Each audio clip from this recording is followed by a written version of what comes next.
बहुत से हमारे सांसद भी बोलना है, इसीलिए मैं यहाँ से शुरू करूँगा। कहाँ से शुरू करें, कहाँ से शुरू करें कुछ समझ नहीं आता है। आपकी विदाई के जिक्र से दिल भर आता है। यानी ये जो हम विदाई कर रहे हैं उसमें से बहुत से लोग फिर आएंगे, लेकिन बहुत से हमारे मेंबर्स फिर यहाँ पर नहीं आ सकते किसी वजह से। सभापति जी, मैं आज राज्यसभा में कार्यकाल पूरा करे साथियों की विदाई के अवसर पर चंद बातें रखना चाहता हूँ। रिटायर होने वाले कोई साथी दोबारा इस सदन में आएंगे, कुछ ऐसे भी हैं जिनको शायद अवसर न मिले। सभी जानते हैं कि राज्यसभा एक परमानेंट और कंटिन्यूअस हाउस है, जिसका जिक्र प्राइम मिनिस्टर ने भी किया और आपने भी अपने स्पीच में किया। सांसद यहाँ 6 साल से लिए चुनकर आते हैं और हर 2 साल पर 1/3 सदस्य रिटायर होते हैं।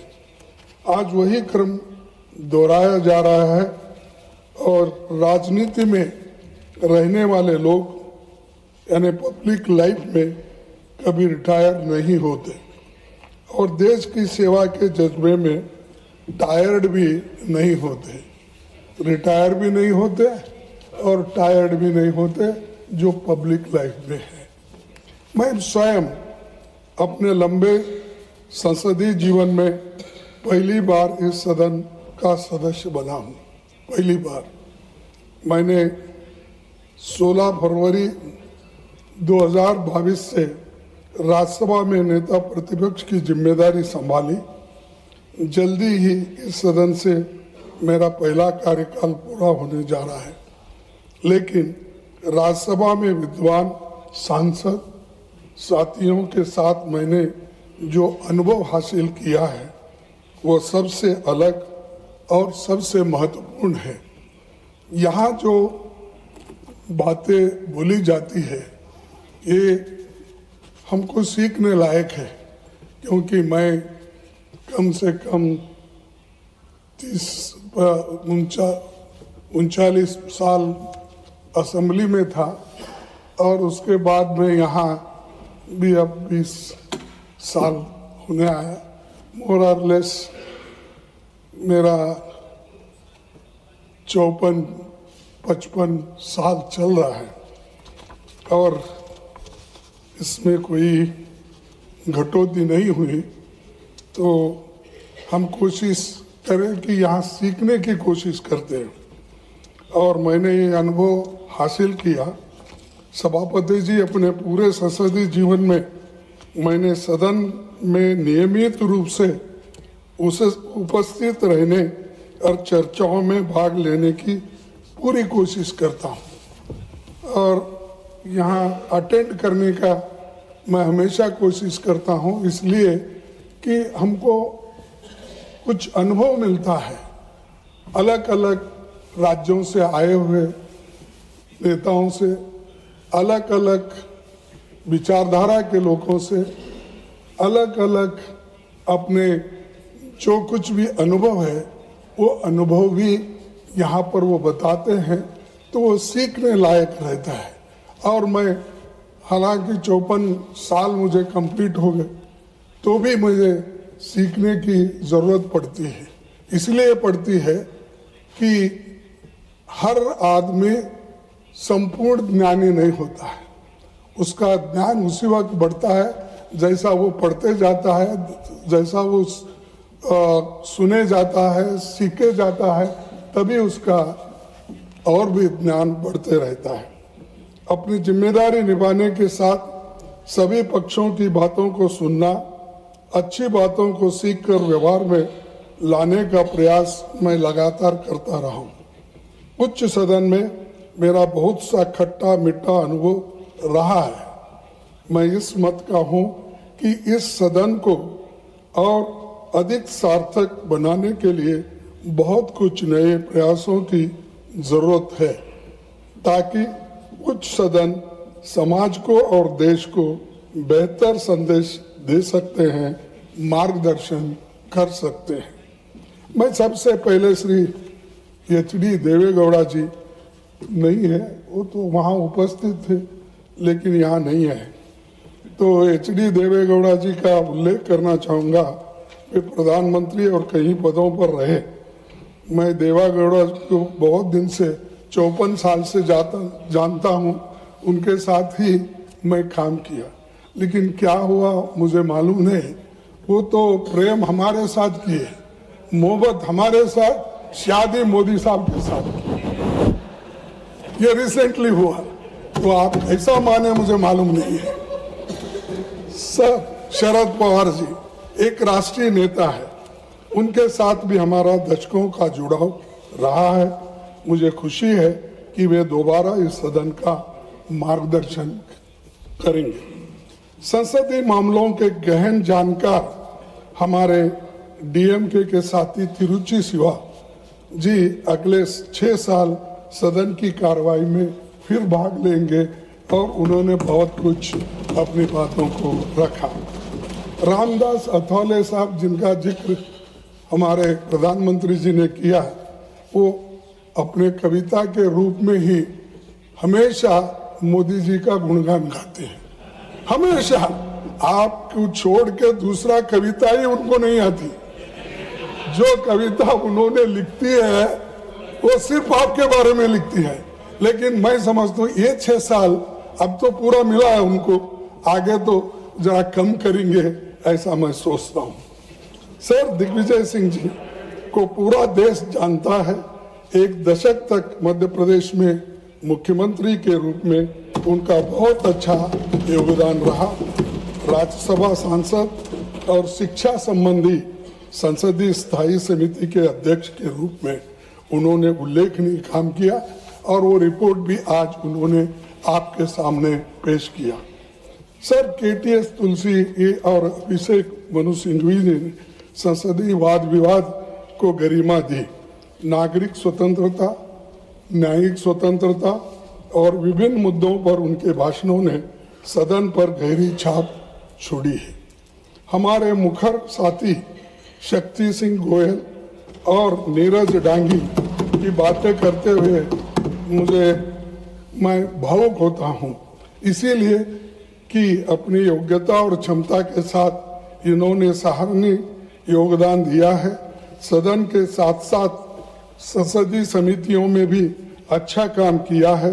विभिन्न विधेयकों पर चर्चा और ज्वलंत विषयों पर पूरी तैयारी के साथ अपनी बातें रखी और लोगों को सोचने पर मजबूर किया। श्रीमती रजनी पाटिल समाज कल्याण, महिलाओं और बच्चों से संबंधित मुद्दों पर लगातार मुखर होते रही। मुझे भरोसा है कि श्रीमती फूलो देवी नेतम कमजोर तबकों की बातों को सदन में आगे भी मजबूती के साथ रखेगी और उनको 6 साल का मौका और मिला है। श्रीमती फौजिया खान और श्रीमती प्रियंका चतुर्वेदी के योगदान को ये सदन याद रखेगा, क्योंकि वो हमेशा हर सब्जेक्ट पे खुद इन्वॉल्व होकर वो अटेंड करके अपनी विचार को आपके सामने, सदन के सामने रखते थे। उसी ढंग से साकेत गोखले, वो भी एक विद्वान है, युवा है, उसने भी बहुत कुछ अपना कंट्रीब्यूशन किया है। राज्यसभा के उपसभापति जी हरिवंश जी शालीन और शिष्ट व्यवहार वाले नेता है। मैं उन्हें शुभकामनाएं देता हूं और जिनकी तारीफ आज मोदी साहब ने पहली बार किए होंगे, मुझे मालूम है, तो उनका भी पीरियड ख़त्म हुआ, लेकिन वो हमेशा जो काम देते हैं वो काम इस सदन में करते रहते थे और आगे भी जिनको वो काम मिलेगा वो करते रहेंगे। बहुत सभ्य व्यवहार और सभ्यता से काम करने वाले एक हमको सभापति मिले, उपसभापति मिले। सर, अच्छा कानून बनता है तो उसमें सत्ता पक्ष ही नहीं, विपक्ष के सांसदों का भी बराबर की भूमिका होती है। संसदीय समितियों में उनका महत्वपूर्ण भूमिका होती है और हमेशा कोऑपरेशन से हम एक दूसरे को मदद कर सकते हैं, ना कि हेट्रेड से। तो इसलिए मैं इस वक्त इसलिए कहना चाहता हूं, हम जितना मिलके काम करेंगे उतना अच्छा है, और कितना हम एक दूसरे को दूरी रखेंगे तो उतना ही मिसअंडरस्टैंडिंग, सस्पिशन, ये सब हो जाएगा। तो इसीलिए मैं आने वाले दिनों में इस पर सभी लोग गंभीरता से सोचकर एक होकर काम करेंगे। मुझे लगता है कि इन भूमिकाओं में किसी तरह का अवरोध संसदीय संस्था को कमजोर करेगा। इस नाते मैं आपसे अनुरोध करूंगा कि इन सवालों पर आप गौर करें। इसीलिए मैं कहना चाहूंगा कि हाउस की सिटिंग्स और बढ़े और जनता के मुद्दों पर गंभीर चर्चा हो। प्राइम मिनिस्टर भी यहाँ है, मैं उनसे निवेदन करूंगा कि बहुत दिन लंबा सेशन चलने से डिस्कशंस अच्छे होते, कहीं इम्पोर्टेंट बिल को हम कम समय देते हैं और कहीं और भी अब चंद बिल को या चंद कार्यक्रम को हम 4 घंटे 8 घंटे और चंद बिल को हम 2 दिन 3 दिन कहते हैं। तो ऐसा नहीं होना चाहिए। आप सबको मौका दो, 2-4 दिन ज्यादा एक्सटेंड करें तो परवाह नहीं, लेकिन लोगों को उसके बारे में मालूमात होनी ये है, और ये काम हमारे प्रधानमंत्री जी करेंगे। ऐसा तो आप कम बैठते हैं, लेकिन फिर भी अगर ज्यादा दिन हमको मौका मिला, हम लोग सभी मिलके आपको अच्छा बिल देंगे, स्टैंडिंग कमेटी का अच्छा रिपोर्ट देंगे, सारी चीजें भी हम करेंगे।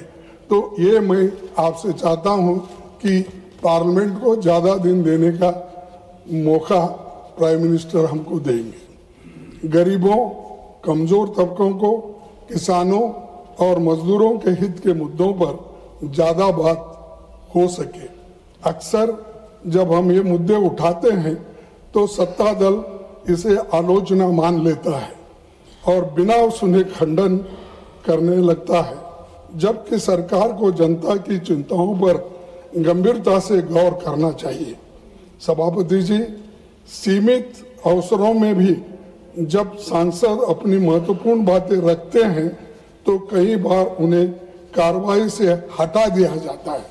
और जबकि मेरा खुद का अनुभव है, मैंने आपको 2 लेटर लिखा, मेरी अनपार्लियामेंट्री शब्द उसमें कोई नहीं थे, क्योंकि थोड़ा 1-2 शब्द आप अगर हटाएंगे वो पूरे सेंटेंस का मीनिंग चले जाता है।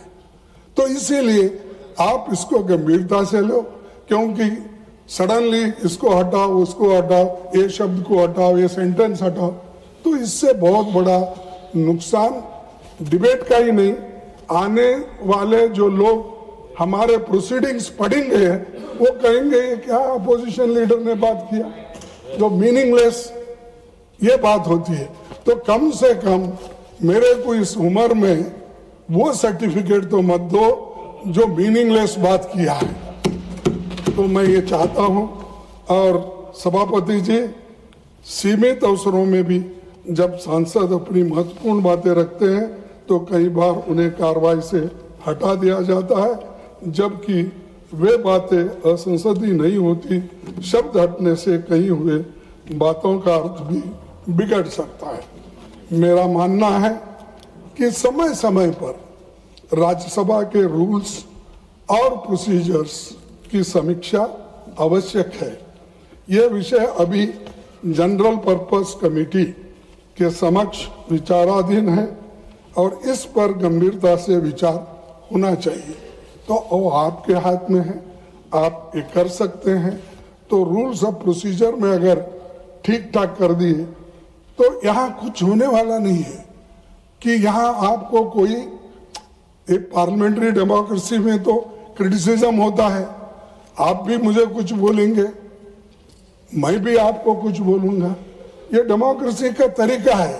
हाँ ठीक है, अगर हम गलत बोले तो कभी कभी हमको शर्मिंदा होना पड़ता, अरे ऐसी हमने गलत बातें बोली, ये ठीक नहीं है।